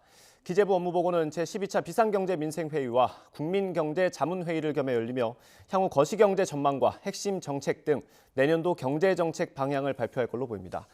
보고에는 윤 대통령과 한덕수 국무총리, 장차관과 실무 담당자, 관련 전문가 등 업무 보고별로 100여 명 내외 인원이 참석하며 대국민 보고 형식으로 진행될 예정입니다. 국민의힘 상임전국위원회가 차기 당대표를 일반 국민 여론조사 없이 당원 투표 100%로 뽑기 위한 당헌 개정안을 의결했습니다. 국민의힘은 오늘 상임전국위를 열고 현행 당원 투표 70%와 일반 여론조사 30%로 명시된 당대표 선출 규정을 당원 100%로 변경하는 내용의 당헌 개정안을 가결했습니다.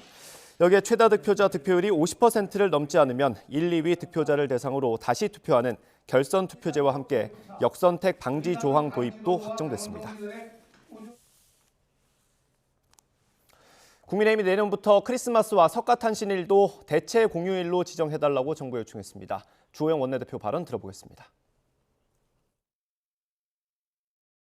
일요일이 아니라면 크리스마스 하루를 더 쉴 수 있는 공휴일인데 아쉽게도 올해는 그러지 못하고 있습니다. 우리가 대체 공휴일 제도를 도입하고 난 뒤의 효과를 살펴보니 유통이나 여행 또는 외식업계 등에서 내수 진작의 효과도 뚜렷하게 나타나고 국민들이 즐기는 휴식도 훨씬 더 효과가 있는 걸로 평가가 되었습니다. 국민의힘은 내년부터는 공휴일이지만은 국경일에 들어가 있지 않은 크리스마스와 석가탄신일도 대체 공휴일 적용 대상으로 지정해 줄 것을 요청합니다.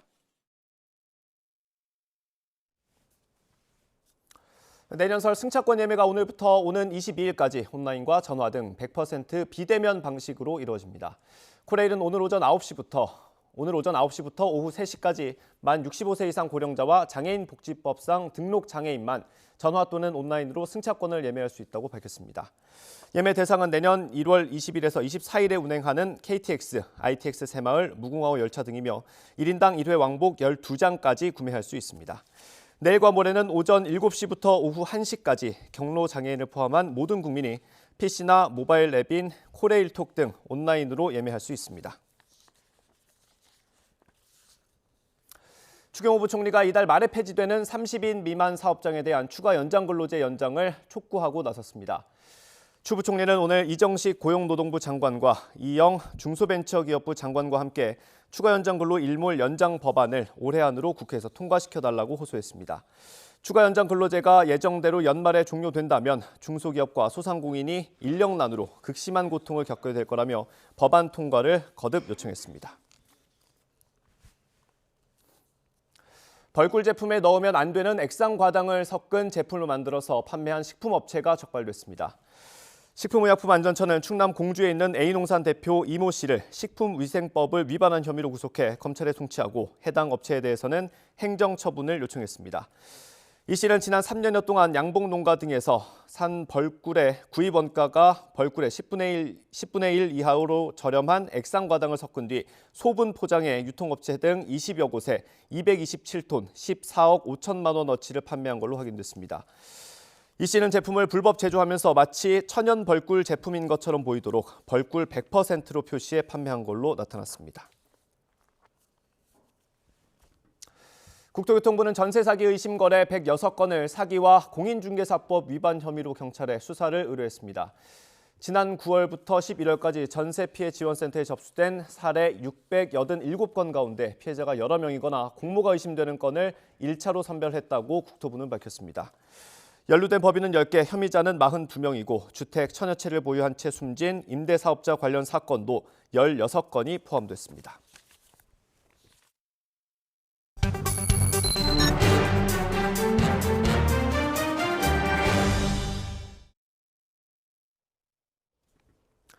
전세보증금을 제때 돌려받지 못하는 세입자들이 급증하고 있습니다. 보증금을 우선으로 받게 해달라는 신청은 역대 최고를 기록했습니다. 부동산을 전문으로 하는 김예린 변호사와 함께 짚어보겠습니다. 어서 오십시오. 네. 먼저 이 빌라왕 얘기를 안 할 수가 없습니다. 수사하는 배기로 세입자 입장에선 이자가 나가는 게 부담이지 않습니까? 많이 답답한 게 주택도시보증공사에 가입을 했더라도 해결이 안 되는 경우가 있다고 하더라고요. 왜 그런 겁니까?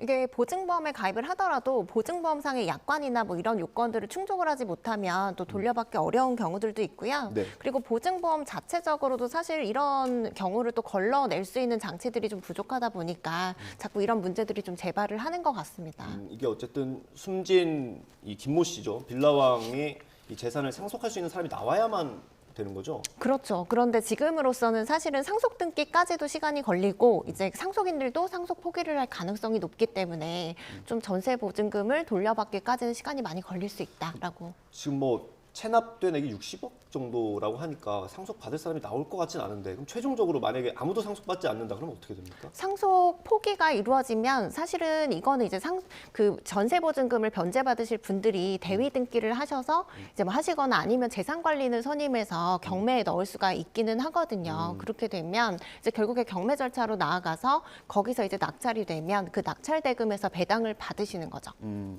어찌됐건 경매에 넘어가면 가격은 떨어질 테고 피해는 막을 수 없는 상황인 것 같습니다. 이게 김모 씨, 빌라왕이 전세 계약한 게 1000채가 넘지 않습니까? 흔한 일은 아닌데 이 공사에서 이걸 잡아낼 수 있는 어떤 장치는 없었던 건가요? 사실 이제 그 공사에서 잡아내기는 조금 어려운 부분은 있어요. 그런데 이런 경우에 조금 아쉬웠던 부분은 어쨌든 한 사람의 지금 명의로 1000채가 넘게 지금 뭐 전세가 이루어졌다. 계약 자체가 그렇게 됐을 때는 네. 어느 정도 위험군으로 좀 분류해서 관리 감독을 할 필요도 있지 않았을까라는 예. 생각은 드는데 뭐 지금까지 사실 이제 보증보험 회사나 이런 쪽에서 좀 적극적으로 이런 부분을 걸러내려고 노력하거나 이런 사실은 좀 없었던 것 같아요. 그래서 이제 허그 같은 경우에도 지난 6월에 처음으로 이제 세 사람에 대해서 뭐 형사 고소를 처음으로 이제 진행을 했었거든요. 네. 네, 그래서 뭐 지금까지 좀 적극적으로 대응한 사례는 별로 없었다라고 보셔도 될 것 같아요. 그렇군요. 뭐 늦었긴 하지만 좀 제도 보완이 필요할 것 같고요. 거듭 조심하시라고 변호사님께서 도움을 주셨던 사례 하나 좀 소개를 해주시면 좋을 것 같아요. 이게 법인이 소유하고 있던 집을 계약했다가 피해를 본 분이 있었다고요? 예, 그래서 실제로 여기는 나홀로 아파트였는데요. 나중에 이제 공매통지서가 날아와서 보니까 이 법인이 여러 채, 굉장히 많은 수백 채의 집을 가지고 있었던 거예요. 그런데 여기 종부세가 이제 체납이 되다 보니까 결국에 공매에 들어가게 됐고, 이게 그 당해세 같은 경우에는 사실 이게 임대차 보증금보다도 더 선순위 채권이 되거든요. 그래서 결국에 경매 절차에서 좀 배당을 받지 못하게 되는 그런 불상사가 있었던 사례가 있었죠. 그러니까 집이 경매에 넘어갔는데 전세 보증금은 받지 못하고 세금으로 다 나간 네, 셈이 된 거죠? 맞습니다. 궁금한 건 세입자 입장에서는 사실 국가가 세금 먼저 가져가지 말고 세입자들한테 돈을 돌려주면 되지 않나 이런 생각이 들기도 할 것 같아요. 네, 사실은 좀 그렇죠. 왜냐하면은 국가가 이제 세금을 일단은 우선적으로 좀 가져간다는 거고, 당해세 같은 경우에는 임대차 보증금 채권에 이제 어쨌든 대항력이 발생한 이후에 발생한 경우에도 우선 변제받을 수 있도록 되어 있거든요. 예. 그래서 이거 관련해서 사실 기재부에서 좀 발표를 내기는 했어요. 그래서 이제 그 임대차 보증금보다 그 뒤에 발생한 당해세 같은 경우에는 임대차 보증금 먼저 변제받을 수 있도록 하겠다라는 발표가 있긴 했지만 아직 입법화가 되진 않았습니다. 아, 그렇군요. 입법도 좀 서둘러야 될 것 같고요. 이게 뭐 작정하고 사기를 칠 생각이 아니더라도 최근에 집값이 너무 떨어져서 이런 비슷한 사례들이 좀 나오고 있는 것 같습니다.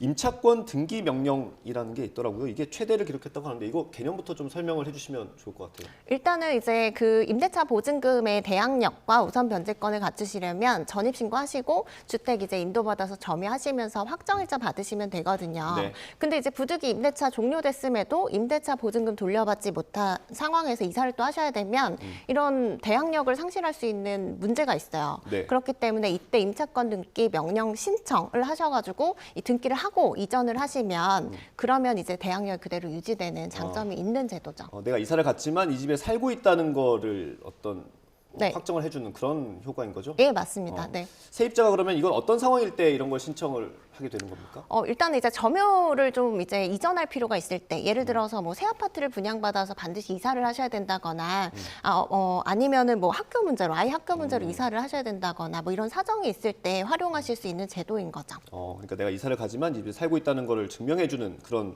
절차인 거고요.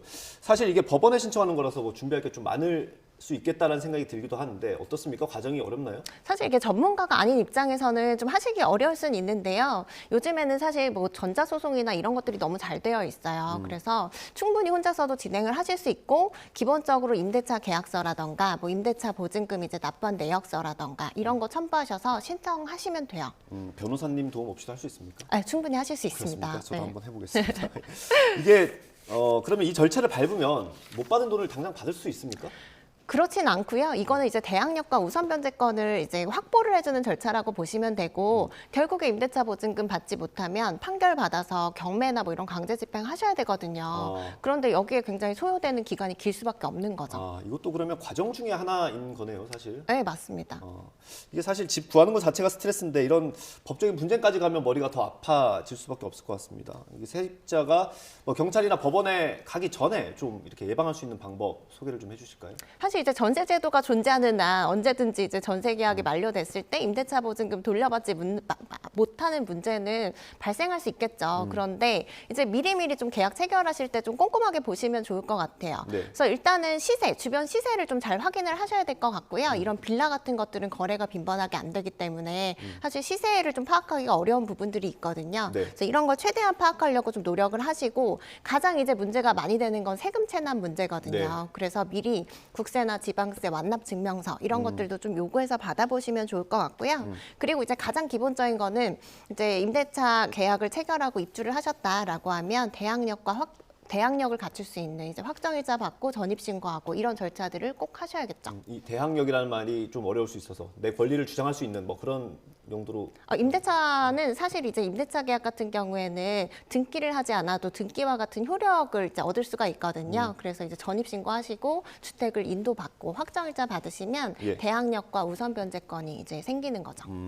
그 아까 말씀해주신 것 중에 집주인이 세금을 잘 내고 있는지 이런 걸 좀 확인받는 게 필요하다고 하셨는데 지금 법적으로 이게 강제가 되는 건 아니지 않습니까, 아직? 아직까지는 그렇고요. 근데 향후에 이제 내년에는 입법이 돼서 아마도 이게 강제적으로 가능할 것으로 보이긴 합니다. 그러면 네. 부동산 계약할 때 어떤 서류를 첨부받을 수 있게 되는 건가요? 지금은 이제 임대인의 동의가 없으면 이거 자체를 확인할 수가 없거든요. 근데 이제 앞으로는 뭐 계약이 이제 이루어지는 임차인 같은 경우에는 좀 일방적으로도 확인할 수 있게끔 그렇게 제도 개선이 지금 진행 중입니다. 그러면 그 집을 계약한 이후에 혹시 집주인이 빚을 내거나 그럴 수도 있지 않습니까? 그럴 수도 있는데요. 사실 근저당권 같은 경우에는 이제 후순위 근저당이 될 가능성이 높아서 별다른 문제는 없는데 당해세가 사실은 문제인 거죠. 예. 네, 그래서 이제 그 임대차 보증금 확정일자 이후에 이제 발생한 당해세 같은 경우에도 지금은 선순위 채권으로 변제를 받도록 돼 있기 때문에 문제인 거거든요. 그래서 이런 부분에 관한 입법이 좀 빨리 되어야 이제 뭐 불특에 손해를 입는 일들이 없어질 걸로 생각이 됩니다. 예, 이게 뭐 깡통 전세 논란이죠. 그렇게 부르고 있는데 최근에 정부에서 좀 대책을 내놓기도 했어요. 아까 말씀하신 것처럼 납세 증명을 요구하는 걸 좀 강제하는 것들인데 여기서 조금 더 보완될 게 있을까요? 사실 이제 웬만한 예방책은 다 나왔다고 보이기는 하거든요. 그런데 제가 봤을 때는 일단은 그 대응책 부분에서는 조금 부족하다는 생각이 들어요. 사후에. 네. 그래서 이제 실제로 뭐 대출을 좀 연장해 준다거나 뭐 이런 것들은 있는데 저는 이 부분 관련해서는 그동안은 사실 이제 개인적인 문제로 좀 치부를 했다면 뭐 보증보험 회사라던가 뭐 이런 쪽에서 좀 사회적 비용으로 투입을 해서 해결을 해야 될 문제로 볼 수도 있겠다라는 생각이 들어서 뭐 보증보험 요건을 조금 완화를 한다거나 뭐 이런 부분들이 좀 필요할 것 같기는 해요. 예, 알겠습니다. 대법원 판결도 하나 좀 주목을 받고 있어요. 그 세입자들을 보호하기 위한 계약갱신 요구권, 청구권 관련 내용인데 집주인이 바뀌면 계약갱신 요구를 거절할 수 있다라는 취지의 판결이지 않습니까? 이거 좀 설명을 해주실까요? 이게 임대차 3법 개정되면서 굉장히 혼란이 많았어요. 실무상으로. 그러다가 이제 그 계약갱신 청구권 사용 관련해서도 분쟁이 많았었죠. 그래서 결국에 법원으로 갔는데 이게 하급심에서는 엇갈린 판결이 나온 거예요. 네. 사안을 간단히 말씀드리면 일단 이제 임대차 계약 갱신 청구권은 이제 임대차 계약 종료하기 6개월 전부터 2개월 전까지 이제 행사를 하실 수가 있는데 네. 그 사이에 집주인이 바뀌어버린 거죠. 그래서 집주인이 바뀌었는데 아직 등기는 되지 않았기 때문에 그 이전 집주인한테 이제 계약갱신 청구권을 사용했으면 이게 계약이 연장이 되냐 이 부분이 쟁점이 됐던 건데 일단 1심에서는 이게 기존 집주인에게 통보한 것도 효력이 있다. 기존 집주인에게 통보한 것은 이제 효력이 없다라고 봐서 이제 그 계약갱신이 안 됐다라고 봤는데 항소심에서는 이걸 뒤집었어요. 근데 대법원에서는 결국 이제 새로 바뀐 이 집주인에게 계약갱신을 통보한 경우에도 효력이 있다. 왜냐하면 임대차 지위 자체를 그대로 승계하는 거기 때문에라고 해서 이제 판결이 확정이 됐죠. 이게 어쨌든 새 집주인이 거절을 할 때도 어떤 제한은 있어야 될 것 같은데 어떤 게 있습니까? 새 집주인이 거절을 할 때, 예. 네네. 일단은 뭐 이제 명확하게 통보를 하셔야겠죠. 이 계약갱신 청구권 관련해서 가장 문제가 많이 되는 거는 어쨌든 이제 구두상으로 이제 뭐 했는데 증거가 없다라던가 뭐 이런 부분 통해서 또 분쟁이 생기기는 하거든요. 그래서 명확하게 이제 통지 절차를 좀 거치시는 게 좋을 것 같고 꼭 이게 뭐 내용 증명 이런 것들이 아니라고 하더라도 문자 메시지나 뭐 녹취나 이런 것들로도 증명을 하실 수가 있기 때문에 좀 그 입증 자료를 갖춰두시는 게 좋을 것 같아요. 이게 집 문제로 가지고 법원에 갔다는 것 자체가 좀 힘든 일이라고 말씀을 드렸는데 계약갱신 청구권이 좀 보완이 필요합니까? 이런 분쟁이 생길 정도로? 그런데 이제 사실은 이게 임대차 3법이 개정되면서 좀 분쟁이 많았죠. 그런데 이제 법 개정 시점엔 항상 그런 분쟁들이 생길 수밖에 없어요. 왜냐하면 법에다가 전부 다 구체적으로 모든 사유를 명시할 수는 없기 때문에 그래서 어쨌든 법이 좀 안정되려면 이런 법원의 해석들이 여러 차례 이제 쌓여 나가야 되는 거죠. 예. 그렇기 때문에 뭐 실제로 이제 더 구체적으로 규정할 수 있는 부분들은 구체적으로 규정하면 좋고 그렇기는 하지만 어쨌든 이제 해석들이 많이 쌓여 나가면서 좀 실무에서는 좀 분쟁이 많이 종식이 되는 상황으로 가고 있습니다. 네, 전세 사기 피해 관련해서 말씀 나눠봤습니다. 예방책은 좀 많이 나와 있고 사후 대책이 좀 더 필요할 것 같다라는 네. 말씀이셨습니다. 알겠습니다. 김예린 변호사였습니다. 감사합니다.